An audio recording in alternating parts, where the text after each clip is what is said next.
Abbo abbo abbo abbo abbo abbo ani mana kana keessa siqaay arge siqaay anan jedhamne wayii argee tanan jira yoo manan yoo waan bakka hiriyoonni yaadeen san deemeetu jedheetiraan mana kana keessatti bakka nuuruun illee ammaarra yoon ciises umaa ciisichi keenatti hin tolu yoon taa'es teessumni keenatti hin tolu Good. Sila abbaan mastuu sila halkanii guyyaa akkanatti xaaraanii malee ani hunduun godhu qabu. Gubadhe maaluma inni yoon ani ba'ee tanan hojjedha yoon jedheen laa deemteen hojjetinnaan jedha inni kunoo kaan galama ba'e galgala maalumaan godha wanti nan godhumti maalumaan godhan jedhe beeku. Zaduma maalam maleetuma biyyuma birriin jirtu deemetuma bakka hojjedhee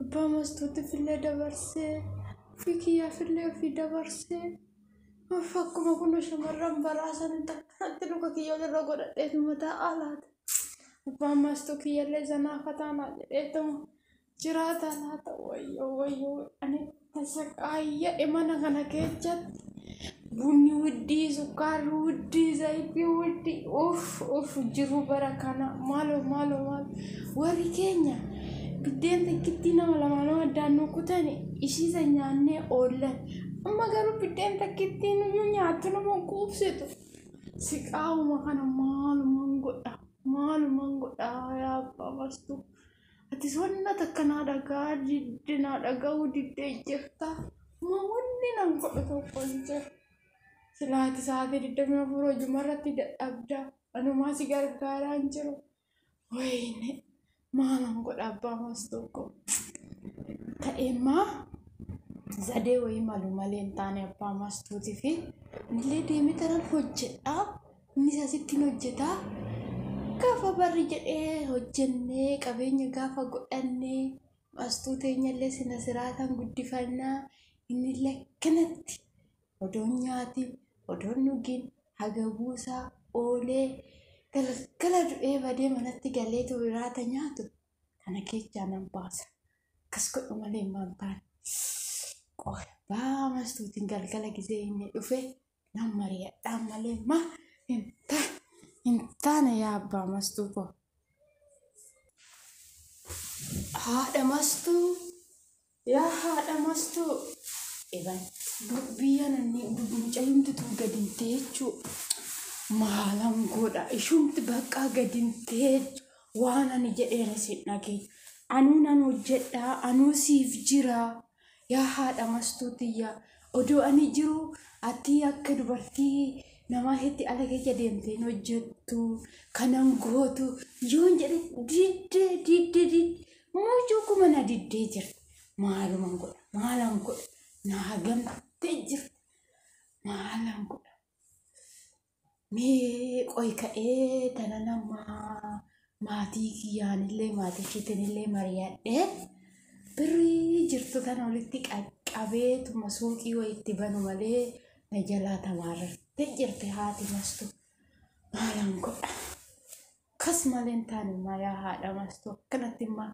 kunoo bakka deemte maalan beeka baatee qajeelte bakka manuma taa'uu ishii jibbisiisa maalan godha suuqatti tana yoon gaafan baneefi jedhee hoonan galullee manatti na eeddii muti kas godhu malee hin taane haadha mastuuti haadha mastuu jechuun wayyoo ijatti yabe ijaanuu lafan argu ishii malee sababa saniifu kas godhu malee hin taane kunoo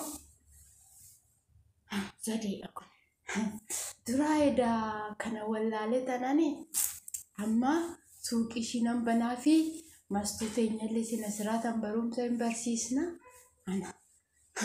ana dogongore duraa ana dogongore yaa abbaa mastuu abeen namichi kun yoomittuu dhufeetuma immoo ba'e yaa rabbii kiyya gadiin taa'uuf tasaqaayya'een maalan godha Wayyo kanallee naa bitee dhufe. Wayyo saafaatoo dhugaa rabbi. Akkatti inni na jaalatu wayne lubbuu kiyya of. Ahaa kanallee badee kileecha xiqqoo ishii mataan na dhukkuba jennaani kunoo kiniini mataa naa bitee dhufe maalaan godha abbaa mastu. Ani dhugaa tasa qaayyaa dhugaa takkanatti naaf jettee rakkattee baatee wanna tokko naa bittee dhufte. Ani akkanumatti gollotamee tokko mana kana keessa taa'aa oole. Maalaan godha abbaa mastu. Abbaa mastu ani maala xiqqatti na jalaan tasa qaayyaatummaa dhugaa rabbii dhugaa waaqa na jalaan tasa qaayyaatu. Wayne. Bakka galgala yoo inni gale ittani mazadeetan. Tani ma bakka. Galgala itti himuun qabaadha abbaa mastuutitti. Harmee kootitti illee himuun qabaadha deemuun qaba.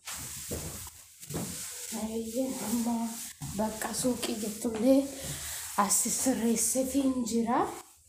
Amma yoo ishiin dhuftetti waan hundaa qoqqobbii bilbila immoo asitti gattee deemtee harmeen ishii dawwalaa jirti. Aloo abeet nagaa maazar kam ooltan jirtu jira naguma jira biyya arabaatan deema haadhuma mastuuti akkana siniin jedhe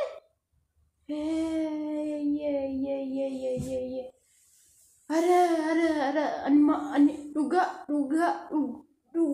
dhuguma wannuma ada malam balleeche nagattee biyya arabaa na biraa deemti.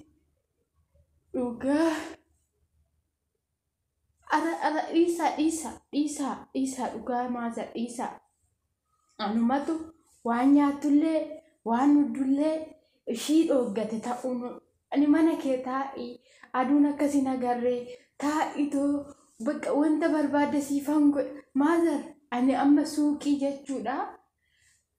Baneefi jechuudha amma hiikaa tokko bichaa tafe malee wanta hin qabu hundaa ishumti na jala hin cannaqamin jedhe dhaggeeffadhaa maazar dhaggeeffadhaa maalaan ishii baddan kunoo suuqii banaaf hin jedha fillafiitii kunoo gabaasanitti jechuudha suuqii banaaf hin jira waan hundaa sirreessee jira xarabbeessaa namna madaddaraa namna waan hundaa sirreessee jira kara galgalaa deemee hiikaa namna guure boru gabaadha boru akka biyya keenyaatti lammaffoo gabaa guddootu jira suuqii san sila akka ishiin gammaddu gochuufan ishiin garuu biyya arabaatan deemanaan jetti wayne maaluma isin awaqa yaadeemtu dhiisinaan jechaa jirtu suuqiin bani hoo maallaqa kana muluu itti kaffalee maallaqa xiqqishuun itti kaffale seetanii wayne umaamute yaadeemtu bakka rakkoon qabu eeggaseen akkas jettanii rakkoon qabu naan hojjedhaanuyyuu bakka ishii suuqii sanii haadeemtu waaqayyo ishii haa milkeessu bichaa umaa wanni hin jedhu hin jiru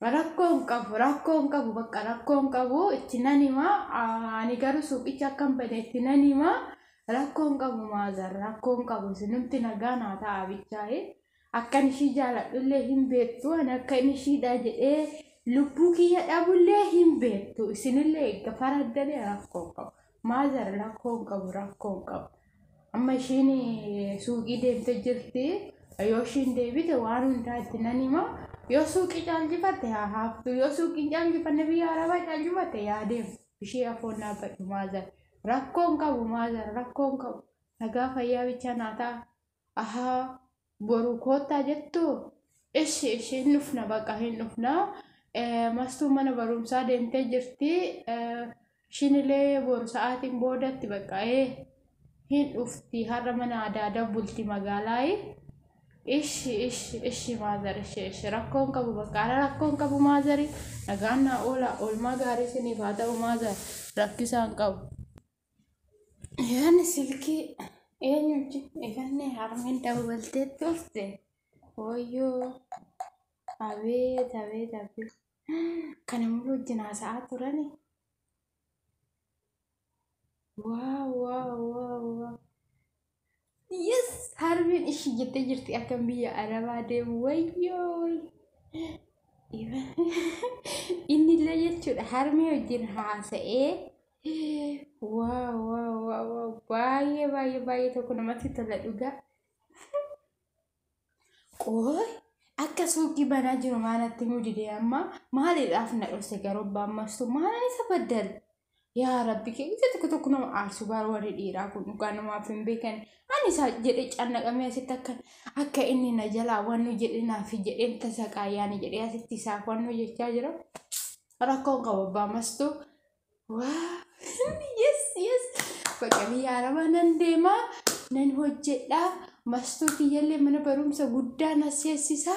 Mana barumsaa tana keessaa baasee tooyi saniin booda mana magaalaa irratti ijaarrannaa. Abbaan mastuutillee egaa suuqii banate. Waa yes waa'ee namatti tola dhugaa Rabbi.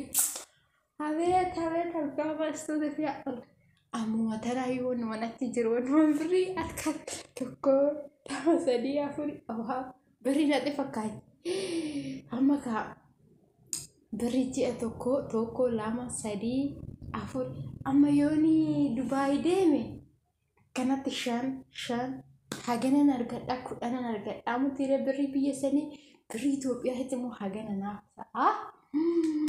Yooni immoo Suudiillee deeme maalan beeka Suudii kana birrii meeqan deemuu laatan beeku garuu beekuu nan gaafadha. Isallee kudhan inuma ta'a immoo 12 laata. Baay'ee namatti tola dhugaa ani gammadee jira nama haxatana achi deemu natti fakkaate. Mastuutiyaa gisee ayyaana kafana ishiin barbaadde nan bitaa fi harmee tiyyaafis abbaa mastuutiifis waan inni barbaade nan godha. Baay'ee namatti tola dhugaa. Baay'ee namatti tola. Ani gammachuu bichaadhaniinu abbaan mastuu dhufe akkanadha. Haadha mastuu akkam ooltu nagaa oolte nagaa kooti galata waaqayyo. Harmee wajjin haasoftee turte anaafillee meenaa dawwalanii turanii baga dassi jedhe kana mana biyya Arabaa deemuu edda jedhanii.